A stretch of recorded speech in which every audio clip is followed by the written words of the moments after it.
नमस्कार सर्वांना, शुभ संध्याकाळ. पूर्ण संध्याकाळ झाली आहे. हो का, दिवस मावळला आहे पूर्ण आणि थोडंसं वातावरण बदललं आहे. जरा आभाळ आल्यासारखं झालं आहे, जरा वारं पण सुटले आणि 8 दिवस झाले इतकं ऊन पडायला लागलं आहे ना, तर ऊन पडून पडून एखादा पाऊस येईल. आलं तर चांगलंच झालं, जरा ऊन तर कमी होईल. आणि शेळ्यांचं चाललंय वैरण खायचं, पोटं भरले ते ह्यांची. आता कसं असते माहिती आहे का, आता ही संध्याकाळी ह्यांनी जरा वैरण खाल्ली ना, मग ह्यांच्या पुढचं नेऊन गाईला आणि म्हशीला घालायला येते. त्यामुळे ह्यांना असं वैरणवरच सोडायचं संध्याकाळी, म्हणजे असं रुटीन असतं आमचं. संध्याकाळी वैरण आणायचं, वैरणवर असं शेळ्या सोडायचं, हे खाते ती पोट भरून. आणि नंतर शेळ्या आता बांधून घालायचं आणि ही वैरण आहे ही आपण गाईला आणि म्हशीला घालायची. तर काल जनताचं औषध पाजले सगळ्या शेळ्यासनी. हां, कालच सकाळी पाजले. आणि जंत आपण विकलं ना तांबडं बोकाड, त्या तांबड्या बोकडाला बी जंत झालं होतं आणि ह्या बांड्या बोकडाला पण झालं होतं. काळं पांढरं जे बोकाड आहे ह्याला पण झालं होतं. तर आज जंताचं औषध सगळ्यांना पाजलं आहे, पण अजून तर कुठलं काही संडास करून घ्यायला लागलं नाही. ही बोकडी एक तेवढं संडास करून घ्यायला लागले, कारण जंताचं औषध पाजलं आहे त्यामुळे हे संडास करून घ्यायला लागले. आणि आज एक दिवस त्याला आपण काहीच औषध करणार नाही, कारण पूर्ण संडास करून घ्यायला पाहिजे. हो का, संडास करून घ्यायला लागले. आणि ते जंताचं औषध पाजल्यामुळं संडास करायला लागले, कारण ह्यांना जंताचं औषध घातलंच नव्हतं. आणि आता घातले, परवा मला त्या बोकडाचे विकलेल्या बोकडाचे जंत पडलेले दिसले आणि म्हणून आपण घातलं. म्हटलं चला सगळ्यांनाच घालू औषध, आणि सगळ्यांनाच घातले. पण ह्याचं आज सकाळपासून ते संडास करून घ्यायला लागले. त्याचं जंत पडलेलं काय आपल्याला दिसलं नाही, पण पातळ संडास करायला लागले. तर असू द्या, बघायचं आज एक दिवस. उद्याच्याला खाते पिते व्यवस्थित आहे, काय नाही त्याची अडचण, व्यवस्थित आहे. आणि उद्या आपण त्याला औषध करणार आहे. हिला काय मारायला लागली का, सगळी मिळून मारायला लागली वाटतं. चला, कोंबड्यांची चालल्या गडबड आता. कोंबड्यांची घरात बसायला, कोंबड्यांचं काही टेन्शन नसतं बरं का.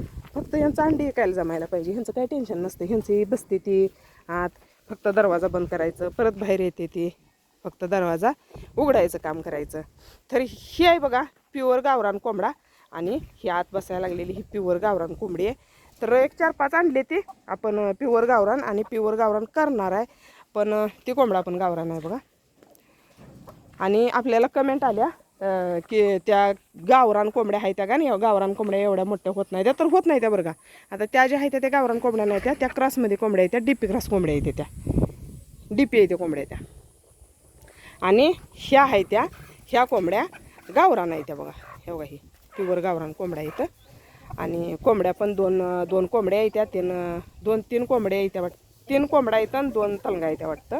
2 कोंबड्या आहेत त्या, नाही 3 कोंबड्या आणि 3 कोंबड्या आहेत प्युअर गावरान. आणि आपण प्युअर गावरान करणार आहे, पण अजून थोडा वेळ आहे. हळूहळू तोपर्यंत आपण ह्या डीपी क्रॉस कोंबड्या आणले त्या. ह्या काही दिवशी नाही, त्या प्युअर गावरान नाही. त्या कोंबड्या गावरान कोंबड्या एवढ्या मोठ्या होत नसते त्या बरं का. हां, आणि ही कोंबडा पण गावरान नाही. कोंबडा किती मोठा आहे बघ. आपल्याला कोंबडे घ्यायचं आहे तर बरं का, 5-6 अजून. ह्या कोंबड्यातनी कोंबड्या नाही झाल्या तर कोंबड्यांचं काही टेन्शन नसतं बा. हेव्हा संध्याकाळी ह्यांचं येणे जाऊन आता बसते त्या निवांत मध्ये, अगदी कसे आहेत, काय टेन्शन नसतं. 1-2 महिने आपलं लुटून काढायचं, आणि कोंबड्या त्यांचं ती बसते त्या, त्यांचं ती बाहेर निघते त्या. आपण फक्त ह्याला रात्री दरवाजा बंद करायचं, सकाळी उठल्या उठल्या दरवाजा उघडायचं, त्यांचं त्याने खाते त्या, पेते त्या, बसते त्या, उठते त्या. आणि फक्त अंडी काढायचं आणि ह्यांना खाद्य पाणी तेवढं ठेवायचं. कोंबड्या एकदम छान आहे त्या बरं का, टणटणीत. थोडीशी सर्दी झाल्यासारखी वाटायला लागल्या, तर सर्दीला आपण औषध करायचं आहे. औषध करताना मी दाखवते तुम्हाला कोंबड्यांचं, कारण ते कोंबड्यांचं औषध काय करायचं ते आम्हाला, आपण ज्यांच्याकडून कोंबड्या घेतल्या त्यांना त्यांनीच आपल्याला सांगितले की कोंबड्यांच्या कुठल्या आजारावर काय करायचं त्यासाठी. तर थोडीशी सर्दी झाल्यासारखी झाले, कोंबड्या जरा गरगरल्यावानी करते द्या, खरखरल्यासारखं करते त्या. त्यामुळं कोंबड्यांना जरा औषध द्यायचंच आहे. आणि धग भरपूर आहे बरं का. तसं बघितलं तर आमच्या कोंबड्यांना असं फ्रेश कडने जाळी मारल्याला पाहिजे होतं, पण सध्या आपल्याकडे तसं काही नाही. आपण ह्या घरातच इथंच कुंडतोय, आणि त्यामुळे कोंबड्यांना धग लय होत्या. तरी पण असू द्या, थोडे दिवस काढायचं आहे ना. ह्या प्युअर गावरान कोंबड्या नाही त्या करायच्या त्या गावरान. आता हळूहळू हळूहळू आणखी बाहेर पण आहे त्या बरं का कोंबड्या. ह्यांचा आज जायला चालू आहे, जावं बायांना. लय बेतऱ्या कोंबड्या आहेत. जात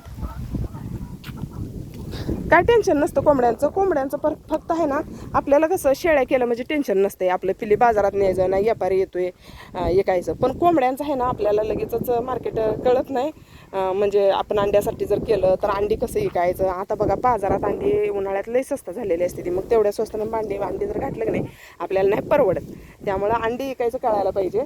अंडी जर आपली 8-9 रुपये 10 रुपयाच्या वरनं गेली किंवा 10 रुपयेपर्यंत गेली तर आपल्याला कोंबड्या परवडते त्या. नाहीतर कमी पैशानं जर 7 रुपयाच्या आत जर अंडा आलं तर अजिबात आपल्याला कोंबड्या परवडत नाही. त्या 7 रुपयानं झालं आणि आपण खाद्याचा खर्च कोंबड्यांचा कमी केला म्हणजे पालेभाज्या त्यानं खायला दिलं तर आपल्याला ती कोंबड्या परवडते. त्या 7 रुपयानं अंडा असलं ना, आपण जर खाद्याचा खर्च एक 40% खर्च आपण पालेभाज्यावर केला, 40% खाद्य जर पालेभाज्याचं केलं म्हणजे टाकाऊ पालेभाज्या ज्या असतात त्यावरनं केलं तर आपल्याला कोंबड्या परवडते. त्या नाहीतर परवडत नाही त्या बरं का. त्यामुळं कुठलं पण करायचं म्हणलं ना मार्केटिंग जमायला पाहिजे हो. मार्केटिंग जमल्याशिवाय काही खरं नाही. आणि आपलं जे तांबडं बोकड होतं ना ह्या शेळीचं त्या पाटाबरोबरचं ते बोकड आपण 20,000ला दिलं आहे बरं का. आपल्याला 20,000-21 पर्यंतच द्यायचं होतं आणि 20,000ला आपण ते बोकड दिलं आहे. आणि इथं नेलं आहे आयनापूरला नेलं आहे बरं का. 20,000 रुपयाला आपण बोकड ते विकले. तेव्हा पुढे शिळीचं खायचं चालू असतं, ह्याचं मागणं प्यायचं चालू असते. पहिला शिळी आहे आणि शिळीला झालं होतं जंत, त्यामुळं लई काय जंत झालं होतं आणि त्यामुळं शेळीला लई दूध नाही वाटतं. आणि पिल्ली तर आहे ती बरी आहे, ती एवढी काही लई खराब नाही ती आहे ना. पिल्ली आहे चांगली आहे ती, पण पिल्ली आहे ना भरडं खायला वैरण खायला एकदम चांगली आहे ती बरं का. म्हणून पिल्ली चांगली आहे ती. निचवाल जर असते ना पिल्ली चांगली राहिली नसती तर असू द्या. अंधार पडायला लागला, व्हिडिओ काही व्यवस्थित येणं झाला आहे तरी पण केला व्हिडिओ. वेळ झाला व्हिडिओ करायला.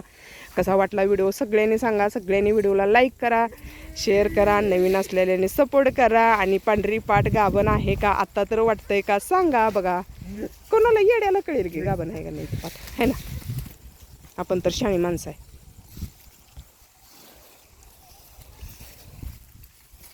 तर असू द्या. धन्यवाद.